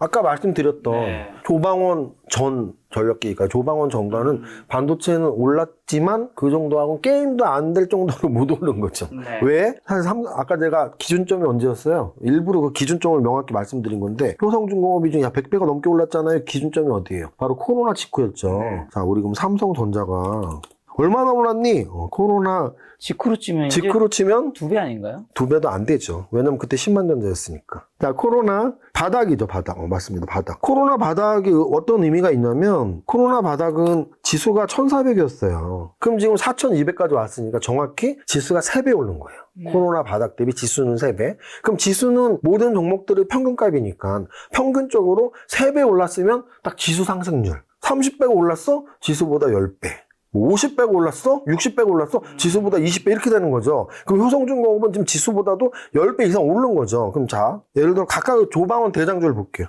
하나 에어로스페이스 보겠습니다. 이게 대장이죠. 누가 봐도. 그럼 얘는 지금 2020년 3월 달에 얼마였냐면 먼저 많이 높게 줘도 2만 원이에요. 그죠? 19,000원, 막 15,000원 써있죠. 15,000원에서 얼마죠? 100만 원. 몇 배예요? 한 60배, 70배죠. 저 코로나 바닥 대비 60배, 70배 올랐습니다. 그 다음, 아까 전력기긴 했고, 두산 에너빌리티 볼까요? 두산 에너빌리티가 2020년 저점이 지금 2,100원이죠? 2,100원에서 8만원 넘었죠? 그러면은 84,000원까지가 20배입니다, 20배. 그러니까 우리가 조방원 한 게 과연 몇 년 동안 얼마나 올랐는지를 보면은 야 이걸 지금 살 수가 있나 뭐 이렇게 가는 거예요. 그런데 어쨌든 논리적으로 야 지금 상황에서는 저평가라고 한다면 저는 할 말은 없어요. 그런데 다시 한번 말씀드리지만 끝없이 가는 업종은 없고 기억이 안 나신다면 2년 전 2차 전지를 기억하시면 되고요. 자, 그다음 삼성전자는 그럼 지수 대비 얼마나 올랐니? 4만원에서 12만원까지 쳐줘도 3배. 딱 지수 평균값이 올랐습니다. SK하이닉스는요. SK하이닉스는 사실 지수보다 훨씬 올랐죠. 2020년 3월에 SK하이닉스 그냥 한 7만원 정도까지 빠져있죠. 7만원짜 보이시죠? 7만원에서 60만원까지 8배, 9배 올랐네요. 9배 정도 올랐으니까 지수가 3배 올랐고 삼성전자가 3배 오를 때 SK하이닉스는 그 지수 상승률의 3배가 오른 9배가 올랐다는 얘기죠. 그래서 지금 여러분들이 이제 좀 약간 생각을 분명히 하셔야 될 건 우리나라 지수가 바닥을 다지고 할 때는 다 저평가되어 보이고 다 싸 보이는 건 맞아요. 근데 지금은 바닥이 아니고 4월 달에 2200에서 2280에서 거의 지수 2배, 4200까지. 그랬을 때 지수가 2배인데 그 기간 또는 코로나 바닥 1400 대비 4년 동안 지수가 3배 오르는 그 시기 동안 3배까지는 지수 평균값. 4, 5배까지도 아예 그럴 수도 있어. 근데 과연 10배. 30배, 50배 오르는 종목이 앞으로도 2배 더 갈 수 있어 라는 판단보다 조정받으면 좀 세게 받을 수도 있네 라는 약간의 걱정은 제 방송을 통해서 하는 게 더 합리적이지 않을까 말씀을 드리는 겁니다. 혹시나 그럼 반도체에서 소부장은 봐도 되는 건가요? 한번 비교를 해볼까요? 반도체 소부장에서 사실은 네. 우리가 이제 뭐 반도체 소부장에서 당연히 많이 오른 종목들이 있죠. 대표적으로 이제 한미 반도체 같은 거예요. 왜냐하면 한미 반도체는 SK하이닉스 향이 매출이 꽤 많았기 때문에 13,000원에서 움직였거든요. 코로나 바닥. 13,000원에서 15만원. 그러면 한 거의 10배 올랐죠, 얘도. 네. 그러니까 SK하이닉스하고 비슷하게 오른 거죠. 지수보다는 한 3배 빨리 올랐고. 그러면 우리가 뭐 좀 시총 큰 애들 중에서 뭐 요즘에 원익 IPS가 또 워낙 잘 올랐는데. 보세요. 이러는 거예요. 되게 요즘에 잘 올랐잖아요, 요즘에 잘 올랐는데 2020년 4월에 한 얼마였니 했을 때 한 2만원이었잖아요. 2만원에서 6만원, 7만원. 얘도 저때 대비는 그냥 딱 지수 상승률, 삼성전자 정도 오른 거예요. 이런 애들이 꽤 많다고요. 예를 들어서 하나머티리얼도 요즘에 좀 잘 올랐을 텐데 하나머티리얼 2020년 4월에 10,000원 정도 됐었네요. 10,000원에서 좀 4만원, 4배. 그래서 요런 과거 차트와의 비교, 최근 4월 달부터 상승, 또 1년 동안의 상승, 코로나 바닥 대비 상승을 비교를 해보면 지수 대비 얘는 진짜 많이 올랐다. 또 지수 평균값. 지금 보시면 소부장이 최근에 막 많이 오른 것 같아도 그렇게 따져보면 삼성전자처럼 한 3배 정도 오른 애들이 부지기수거든요. 오히려 저는 지수가 조정을 받는다면 코로나 저점 대비 한 3, 4배 오른 정말 재무제표도 좋은 애들이 많으니까 지금 제가 생각나는 종목 2, 3개만 찍은 거지 얘네를 뭐 사라 말아라가 아니고 저는 대형주보다는 중소형주 위주의 장사가 펼쳐질 가능성이 있는 이유가 지수가 3%씩 막 오르고 1년에 70%가 오르고 한 달에 20%가 올랐는데 막상 까보니까 하락 종목이 더 많아. 그 얘기는 대형주가 조정받을 때 중소형주가 갈 수도 있다는 논리를 계속 말씀드리는 거죠. 하락 종이 많다는 얘기에 요즘에도 안 오른 종목들이 있더라고요. 이마트, 롯데쇼핑 같은 유통건설 업종이 이렇게 심각한 저PBR 상태에 머무는 원인은 뭘까요? 이마트, 롯데쇼핑. 와, 이렇게 좋은 장에서. 아까 제가 말씀드렸던 코로나 바닥 대비는 얘는 이게 딱 코로나 바닥 대비 그대로죠. 네. 여기 보시면 그대로예요. 지금 말씀하신 롯데쇼핑, 이마트. 얘는 그대로도 아니고 떨어졌죠. 10만원에서 7천원까지 지수가 3배 오를 동안 떨어졌어요. 근데 여기서 이제 우리가 알 수 있는 건 주식은 무조건 최근 흐름은 탑다운으로 해야 된다. 탑다운은 지수의 흐름. 제가 오늘 좀 강조해서 계속 설명드리는 게 지수 고점 가능성이 있습니다. 물론 내년에 더 올라갈 수 있지만 단기간에 조정 뭐 한 10% 조정, 15% 조정 가능성이 있습니다. 말하는 게 저는 탑다운 분석론자이기 때문이에요. 지수 분석을 안 하시는 분들은 야 종목이 좋은데 더 갈 수 있잖아. 근데 저는 지수까지 보면 지수가 이렇게 많이 올라가는데 조정 받을 수 있지 않나라는 말씀을 드리는 거고 이건 똑같은 방법으로 업종에 대한 이야기예요. 어느 업종을 우리가 선택할지를 보고 종목을 선정해야 되는데 제 기억에 최근 10년 동안 유통주가 주도업종이었던 적은 없었거든요. 주도업종에 유통주가 포함되지 않는 이상 유통주에 포함되어 있는 롯데쇼핑, 이마트, 신세계 이런 애들이 지수보다도 오버 퍼포먼스가 나올 리 없다라는 거죠. 그래서 우리가 탑다운으로 공부를 하고 시장을 파악하고 분석을 하는 게 우리 수익률에 도움이 되는 이유는 업종을 잘 선택해서 그 업종에서 종목 선정을 해야 되는데 롯데쇼핑, 이마트, 신세계 다 좋아요. 뭐 실적도 좋고. 근데 유통업종에 우리는 관심이 없어. 주식은 결국은 인기 게임이라는 말, 사람들이 주목을 해야 된다는 말에서 사람들이 아무 관심 없는 유통주, 뭐 건설주. 최근에 사실 현대건설이 올랐지만 사실 건설주로 오른 건 아니거든요. 현대건설이 원전 때문에 오른 거지. 다른 건설주들, 뭐 유통주들, 뭐 소비주들. 소비주에서는 거의 화장품 관련주로 올랐거든요. 그것도 역시 똑같아요. 사람들이 소비주에서 K-뷰티는 관심을 가졌어. 근데 다른 뭐 섬유주나 뭐 음식료주에서 삼양식품에만 관심을 가졌어. 그러니까 음식료주에서 삼양식품을 제외한, 그리고 섬유주, 유통주, 이런 애들은 다 못 올랐죠. 탑다운상 그 업종에 관심 있는 사람이 없는 겁니다. 그 정도로 해석할 수 있어요. 종목을 분석할 필요도 없어요. 업종이 사람들이 관심이 없다면 그 업종의 종목을 제가 포트폴리오에 편입을 시킬 필요는 없는 거죠.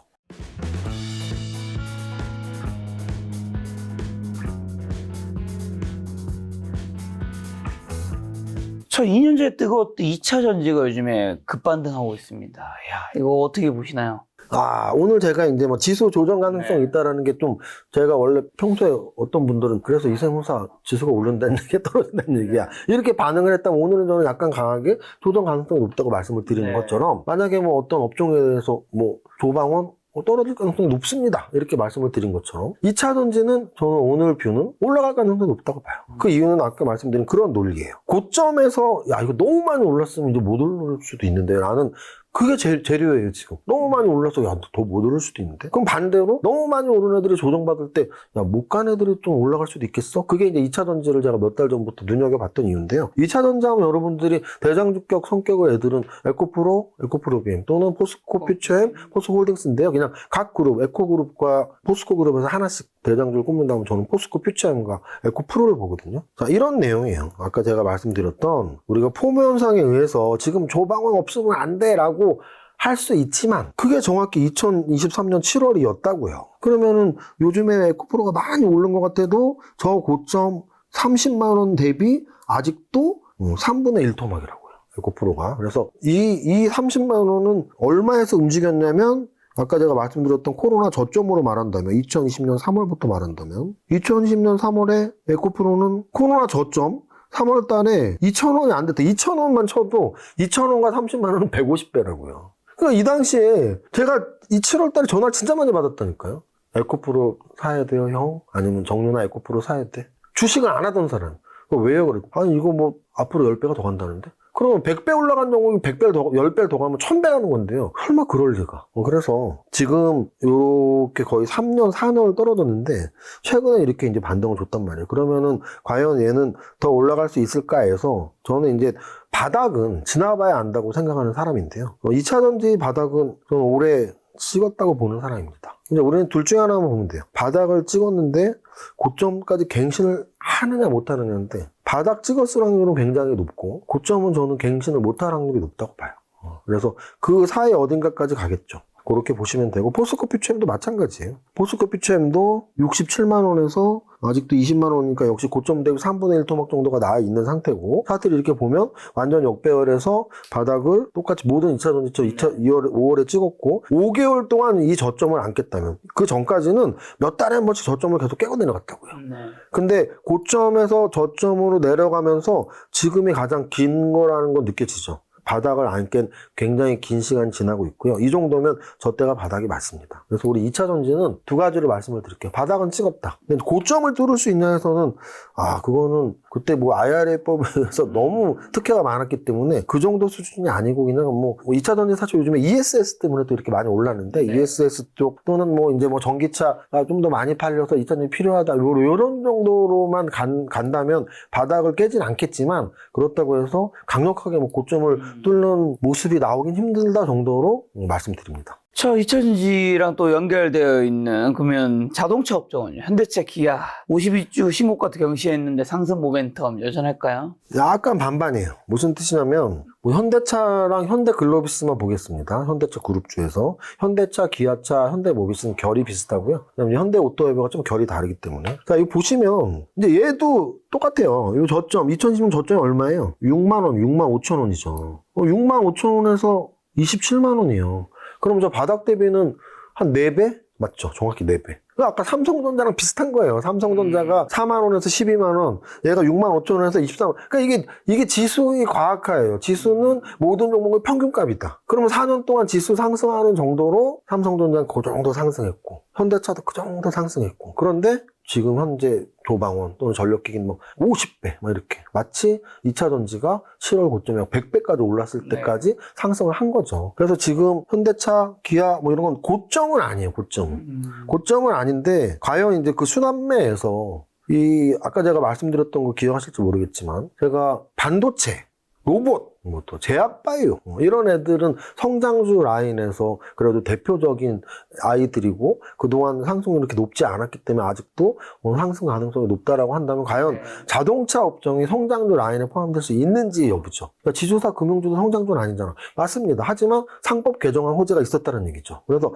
자동차 산업은 호재가 모였는데 최근에 올랐잖아요. 최근에 호재가 있었겠죠. 바로 미국과의 관세 협상이었죠. 그래서 그럼 그제로 말고 또 뭐가 더 나와야 되는데 해서 지금 당장 나오긴 쉽지 않고 그 대신 저는 그런 생각을 해요. 현대차 같은 경우 일단 보스턴 다이내믹스가 있거든요. 그래서 보스턴 다이내믹스의 지분을 현대 글로비스가 갖고 있고 또 이번에 젠슨항이 야 그럼 현대차 우리 뭐 같이 뭐 좀 해보자고 자율주행도 하고 현대 오토에버가 급등을 했거든요. 현대 오토에버가 바로 현대차 그룹에서 자율주행을 담당할 수 있는 회사거든요. 현대 오토에버가 이렇게 급등이 나왔었고 그럼 얘는 2020년 바닥 대비는 얼마냐? 2만 원에서 20만 원이니까 10배 올랐잖아요. 그러니까 이런 차이예요. 그러니까 우리가 3년 동안, 4년 동안, 5년 동안 지수가 3배 오를 때, 1,400에서 4,000, 3배 오를 때, 현대차는 평균값에서 조금 플러스였지만, 또 삼성전자는 딱 평균값이었지만, 삼성전자보다 SK하이닉스가 더 빨리 올랐고, 현대차보다 현대오토에버가 더 빠른 이유가 이런 여러 가지가 종합된 것이다. 근데, 그래, 3배보다 10배가 강하니까 또 관심 가질 필요 있어. 근데 100배는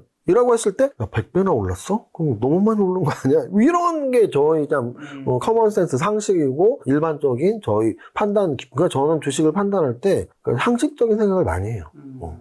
그 상식은 두 가지입니다. 아까도 말씀드렸지만. 오르는 힘이 있을 때 더 잘 오르겠지. 이게 첫 번째 상식. 근데 너무 막 급등을 하면 또 조정하겠지. 이 두 가지로 저는 그동안 주식을 한 25년, 30년 하면서 장세 판단을 하고, 업종이나 종목들에 적용을 많이 해왔습니다. 자, 그리고 이제 아까 전에 그래도 지금 괜찮게 보는 섹터가 반도체라든가 로봇, 제약바이오에서 좀 상승 여력이 있는 시총이 좀 작은 종목을 찾으면 아직까지 이제 돈을 벌 기회가 있다고 해주셨는데 제약바이오 섹터 좀 얘기해 주신다면요. 네. 사실 제약바이오 쪽은 시총 큰 애를 아직까지 건드려도 될 것 같아요. 무슨 뜻이냐면 아까도 봤지만 2달 동안 SK하이닉스 2배 올랐거든요. 그 시총 200조짜리가 400조까지 갔단 말이에요. 레인보우 로보틱스 막 시총 10조까지 가고. 그런데 제약바이오 오늘 좀 움직임들을 보면 재밌습니다. 한번 볼게요. 대부분 이제 코스닥 종목들이었는데 코스닥에서 오늘 올라간 애들의 차트를 한번 볼게요. 시총하고. 코스닥 시총 1위가 알테오젠입니다. 29조짜리예요. 얘도 많이 올랐죠. 많이 올랐는데 아까 말씀드렸던 4월 9일부터는 얼마나 올랐니? 4월 9일부터는 아직 2배도 안 되고 올해 1년 동안 얼마나 올랐니? 했을 때 1년 동안 70% 올랐고 근데 얘가 시총 1위거든요. 근데 이제 제가 말씀드리고 싶은 건 알테오젠이 좋다가 아니고 이런 종목을 찾아라예요. 무슨 뜻이냐면 알테오젠이 어제 이게 차트상으로 뭐라 그러냐면 역사적 신고가 돌파라고 합니다. 역사적 신고가 돌파 나왔죠. 자, 그 다음 ABL 바이오인데요.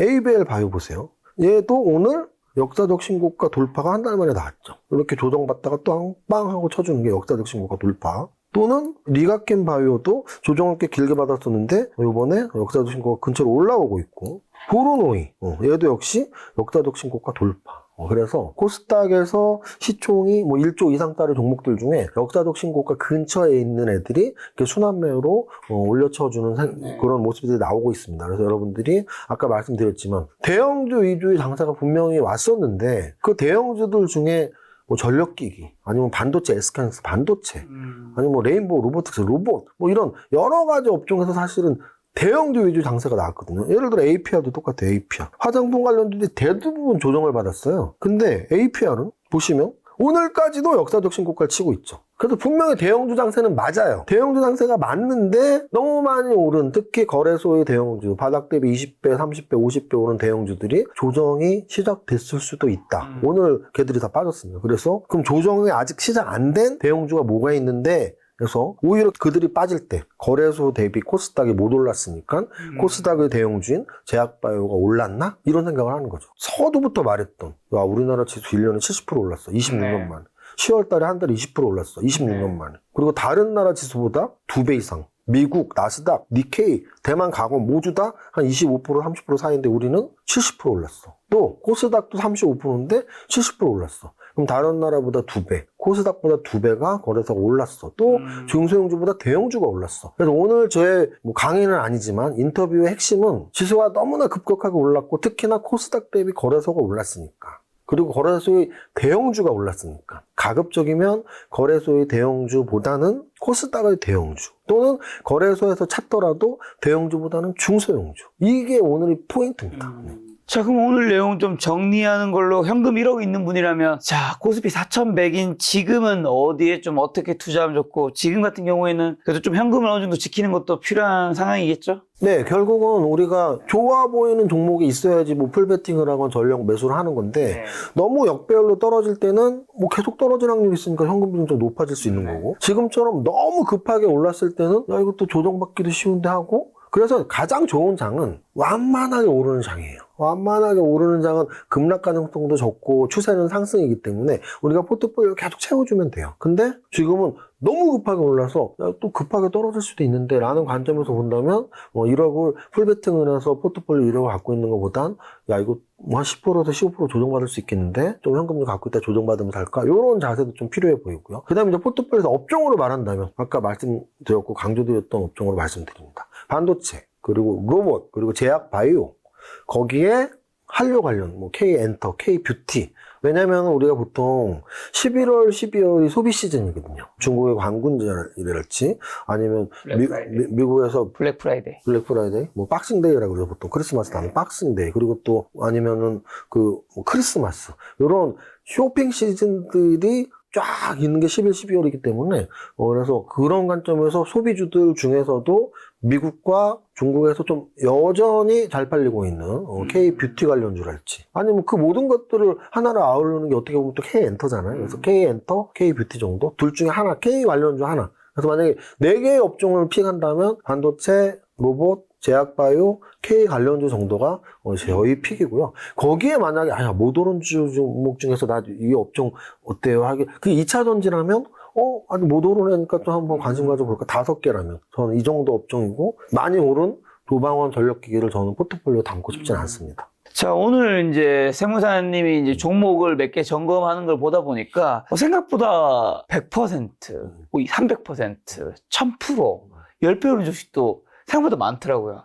근데 왜 4계좌는 없지라는 생각 아마 시청자분들 많은 분들 하실 것 같은데 예를 들어 뭐 조방원이라면 조선에서는 하나오션도 굉장히 많이 올랐고 방산에서 하나에어로스페이스 그 다음에 이제 원전에서는 두산에너빌리티 전력기기에서는 효성중공업 로봇에서는 레인보우 로보틱스 그 다음에 뷰티에서는 APR 반도체에서는 최근에 뭐 SK하이닉스의 엄청난 대형주인데도 굉장히 많이 올랐는데 중요한 거는 이제 이렇게 많이 오른 종목들을 사서 굉장히 오랫동안 가져가는 게 수익률을 높이는 거일 텐데 대부분 이제 그렇게 오래 잘 못 가지고 있잖아요. 이렇게 올라가는 종목을 내가 샀다 하더라도 좀 오랫동안 이 종목을 좀 가질 수 있는 비결이 돼야 될까요? 뭐 어떤 게 있으면 어떤 믿음 아니면 어떤 지표를 보면 내가 좀 30% 50% 올랐을 때 안 팔고 이거는 진짜 10배고 뭐 5배는 갈 수 있는 종목하고 버텼다가 수익률을 좀 제대로 낼 수 있을까? 30배가 오른 종목이 있다고 칠게요. 30배가 오른 종목을 내가 저거 5천만 원어치 샀었는데 5천만 원 갖고만 있었던 15억이었는데 그러니까 그런 사람은 일단 거의 없다고 보시면 됩니다. 한 1000명 중에 1명 있을까? 아마 그 1000명 중에 1명도 그 주식이 있는지 까먹었을 겁니다. 그 이유는 뭐냐면 저는 이제 뭐 옵션도 오랫동안 했으니까 요즘 옵션 시장에서는 하루에 5배씩 날 때가 있어요. 하루에. 그 하루에 1억이 5억이 되고 다음날 또 5배가 나오면 25억 되고 일주일이면 1억이 100억 되거든요. 그럼 옵션 시장에서 요즘 변동성이 워낙 크니까 뭐 하루에 막 3%씩 떨어지고 오늘 3% 떨어지니까 어제 콜 갖고 있고 오늘 풋 갖고 있으면 이틀 만에 1억이 뭐 한 50억 됐단 말이에요. 그러면 과연 그렇게 갖고 있는 사람이 있을까 해서 없습니다. 왜냐면 우리 누구나 다 마음의 그릇의 크기라는 게 있거든요. 근데 내 돈 1억이 50배가 오르는 종목을 초반에 샀다고 치더라도 1억이 2억 되고 4억 되고 10억 되고 20억 될 때까지 그 종목을 계속 갖고 있는 건 거의 불가능에 가깝고요. 그 이유는 우리가 사람이기 때문이죠. 그래서 뭐 AI라면 야 추세가 상승 추세니까 계속 갖고 가야 돼 라고 판단할 수 있지만 우리는 사람이기 때문에 그 금액의 무게가 다가오는 거죠. 야 1억을 투자했는데 2억이 됐어?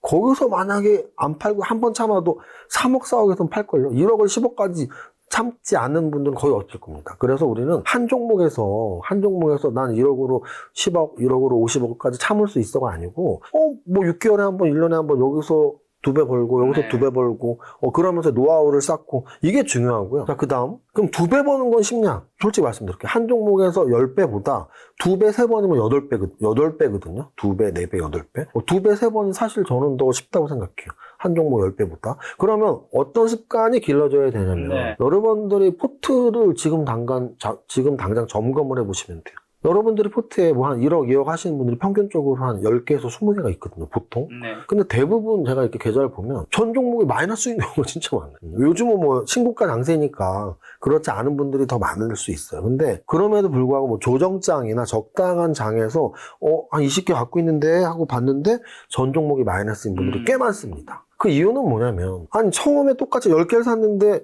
10개가 다 마이너스 갈 일은 없어요. 20개를 샀는데 20개가 다 마이너스가 쓸 확률이 없습니다. 왜냐면 오르고 내리고는 2분의 1이거든요, 확률이. 그러면은 20개를 사서 다 마이너스다? 2분의 1을 곱하기 20번을 해야 돼요. 없어요, 20개 사서 다 마이너스 갈 확률은. 그러면 결국은 왜 그런 계좌가 만들어졌냐? 플러스는 팔고 마이너스는 안 팔았기 때문입니다. 근데 여기서 여러분들한테 강조드리고 싶은 건, 아까 김 작가님이 최초에 아니 근데 이렇게 뭐 10배씩 오르는데 왜 나는 왜 이렇게 못 갖고 있냐? 네. 오른 걸 홀라당 팔았기 때문이죠. 그러면 계좌를 보고 하락 종목이 훨씬 많다면 그런 반성을 하시고 그 반대로 투자 전략을 세우시면 돼요. 마이너스 난 건 좀 일찍 팔아야겠다. 네. 어차피 한 번 마이너스 들어가서 플러스 전환 못하면 계속 마이너스 확률이 높아. 플러스 난 거는 좀 더 가져가 봐야겠다. 10%, 20% 오른 거 팔았더니 2배 가네? 3배 가네? 그러면 안 팔면 되잖아요. 그래서 마이너스는 좀 더 팔고 플러스는 좀 더 갖고 가고. 자, 그 다음. 나 정말 소원이 10배가 잡는 거다. 근데 10배가 잡는 방법을 말씀드릴게요. 종목 선동도 중요하지만 주도 업종의 주도 테마에서 선도주, 주도주 잡으면은 10배짜리가 나오잖아요, 지금. 근데 그거를 내가 갖고 있어야 10배잖아요. 근데 제가 말씀드렸지만 1억 갖고 있는데 10억 버티는 사람 없다니까요. 그러면 10배를 어떻게 버티냐? 한 50% 올라갈 때마다 반씩 파시면 됩니다. 내가 예를 들어 5천만 원으로 만 원에 샀어요. 그럼 15,000원에 절반 파세요. 그럼 나머지 절반 갖고 있잖아요. 거기서 또 뭐 한 50% 올라? 또 절반 파세요. 그럼 탄배우가 됐을 때 전량은 갖고 있지 않아도 최초 보유 자금 대비 한 10분의 1에서 많게는 한 5분의 1까지 갖고 있을 수 있거든요. 그러면은 그 맛을 느끼는 거죠. 내가 전량 매도 안 하고 반씩만 팔고 반을 갖고 있었더니 이게 2배도 오르고 4배도 오르고 8배도 오르는구나. 이게 왜 중요하냐면 우리가 고기도 먹어본 사람이 먹거든요. 맨날 5% 10%에만 팔고 물린 건 못 팔고가 습관이 되면 죽어도 오래 못 갖고 있어요. 그럼 한 번이라도 2배, 3배를 먹어보고 수익 내신 분들은 야 이렇게 버티는구나를 알 수 있는데 네. 아직 익숙해지지 않았으니까 내가 마음속으로 정하는 겁니다. 나 20%까지 버텨볼게. 근데 20%대도 다 안 팔 거야. 갖고 있는 거에 한 3분의 1만 팔 거야. 3분의 1 갖고 있고 거기서 또 20%또 올라? 또 3분의 1만 팔 거야. 그럼 어느 정도 2배가 됐겠죠? 또 3분의 1 팔아. 그럼 계속 3분의 1씩만 팔아도 제가 말하는 3분의 1이 최초 투자원금 대비가 아니고 상승된 가격에서. 그러면 2배 올라가는 과정에서 이미 판 게 다 원금이 돼요. 3분의 1 3번 팔면 어느 정도 원금이 됐을 겁니다. 30% 올랐을 때 3분의 1, 30% 올랐을 때 3분의 1, 30% 올랐을 때 3분의 1 팔면은 어느 정도 원금이 됐는데 이미 또 남아있는 게 내가 투자한 거에 2배가 남아있을 거예요. 그거를 또 올라갈 때마다 조금씩 팔고 어디까지 올라가나 보자. 그럼 내가 최초 투자한 거에 한 10분의 1 정도가 끝까지 가서 그게 2배가 될 수도 있고 3배가 될 수도 있고 4배가 될 수도 있고 5배가 될 수도 있어요. 그때 이렇게 버티니까 2배, 3배, 4배가 되는구나. 그걸 좀 학습해 보시고 그 학습 효과를 계속 공부하셔가지고 기억하시고 체감적으로 느끼셔갖고 손실은 빨리 팔고 이익은 오래 갖고 있자. 그래서 텐베고 종목을 잡는 종목 선정 방법이 중요한 게 아니라 어떻게 내가 보유를 습관화시키지? 보유를 솔직히 주식하는 사람 중에 술만 먹으면 야 내가 악년에 그 100배 오른 그거 있잖아. 그걸 1억 갖고 있었어. 근데 1억 100억 될 때까지 못 갖고 있는다니까요. 그 대신 1억 갖고 있었던 거를 3천만 원 팔고 또 얼마 팔고 얼마 팔고 해서 나머지를 끝까지 갖고 가는 한번 연습을 해보시면 이렇게 좀 버티고 이렇게 텐백을 잡는 거구나. 그런 학습 효과는 분명히 될 겁니다. 자, 이제 11월의 마지막 투자존 한 마디 주고 가신다면요? 제가 이렇게 김 작가님 채널에 거의 한 달에 한 번씩 오니까 약세장에서는 이게 잘 안 닿아서 좀 불안하기도 해요. 또는 지난번 신고가 장세에서는 진짜 3,300만 너무 좋겠다고 3,400, 500 금방 갈 텐데 했는데 너무 빨리 가서 4,200까지 오니까 또 약간 두려움이 앞서더라고요. 그래서 오늘은 좀 지수에 대해서 우리 조심하자. 그리고 너무 많이 오른 종목은 조심하자라는 말씀을 드리려고 왔는데요. 이제 우리 듣는 분들 입장에서는 기분 나쁜 분들 또는 야, 너 그런 말해 라고 하실 분들이 있어요. 어떤 분들? 지수 5,000포인트 시대를 믿는 분들. 근데 저는 5,000을 못 간다라고 말하는 게 아니라 지금은 확산, 이격이 너무 벌어졌으니까 가더라도 조정을 좀 한번 10% 15% 받고 이렇게 또 다시 한번 제도 조정을 갈 수는 있어도 매일매일 올라가는 이 각도는 힘들지 않을까라는 말씀을 다시 한번 강조드리고요. 또 업종 중에 야 나는 항상 계속 갖고 있는데 갖고 있어도 돼요. 어떤 뜻이냐면 저는 어차피 여러분들이 보는 많은 전문가들 중에 한 명이잖아요. 그럼 여러분들이 주식 선택을 할 때 이 종목, 이 종목, 저 종목 중에 하나를 선택하듯이 여러분들이 많이 보시는 전문가들 중에 저 사람 의견은 이러네, 저 사람 의견이 이러네. 근데 나는 저 사람 의견이 맞는 것 같아. 그럼 여러분들은 조정이 없다거나 또는 나는 방산주나 원자력이 더 갈 것 같아. 그럼 그래서 선택하시면 되는 건데 다만 저의 이런 의견들 지수가 너무 급하게 오르면 조정도 받을 수 있고 바닥에서 30배 오르는 것보다는 바닥에서 2배, 3배 오르는 게 더 유리할 수 있다라는 것 또는 대형주 위주 상승이었으니까 중소형주가 갈 수도 있다라는 뷰를 말씀드렸고 여러분들이 받아들이시던지 아니면 다른 분들하고 비교해서 이 말이 맞네, 이 말이 맞네 판단을 좀 현명하게 하셔서 지금 사실은 물 들어올 때 노젓는 장이에요. 한 달에 20% 올랐으면 1년 은행 금리가 2% 3%인데 한 달에 지수가 20% 올랐으면 부동산이고 뭐 은행이고 비교가 안 됩니다. 근데 계속 그렇게 될 수는 없으니까 우리가 물 들어올 때 노젓대 이 노를 놓치지 않고 꽉 잡고 있다가 물이 밀물만 있는 게 아니거든요. 밀물일 때 노를 젓다가 썰물에 막 이 진흙탕에 걸려버리면 노를 놓쳐버려요. 그래서 밀물일 때 노를 열심히 저었는데 혹시 썰물일 수도 있으니까 한번 꽉 잡고 있어 보자. 그래서 다시 또 밀물이 들어오면 노를 젓고 그래서 한번 여러분들이 밀당처럼 내 계좌가 요즘에 어땠는지 다시 한번 파악하고 강세장이지만 조정도 가능하고 대형주 위주지만 중소형주도 가능하다는 이런 다각적인 뷰를 한번 생각하시면서 파이팅 하시면 좋겠습니다. 설무사님과 원래 정기적으로도 방송했었지만 올해 이제 하반기부터는 이제 매달 꼭 영상을 찍고 있는 정기적으로 설무사님 늘 이제 한국 증시가 좋아 보인다. 코스피 4천도 보인다. 이렇게 얘기하셨던 분인데 그런 분이 이제 뭔가 위험 신호를 얘기하니까 좀 조심은 해야 되는 구간이지 않나라는 생각은 드네요. 그 정도만 생각하셔도 저는 오늘 인터뷰가 만족스럽죠. 제 말이 뭐 맞는다가 아니고 이런 각도로도 보아야 한다라고. 네, 늘 이제 위험 신호를 얘기하신 분이 아니기 때문에. 그렇죠. 오른다고 하셨던 분이 지금은 좀 조심해야 되는 구간이다. 세무사님과 또 12월에 또 다시 한번 인사드리도록 하겠습니다. 오늘 만난 손님은 슈퍼게임 이정규 세무사님이었습니다. 지금까지 소중한 시간 함께 해주셔서 정말 감사합니다. 오늘도 김 작가였습니다. 고생 많으셨습니다. 감사합니다.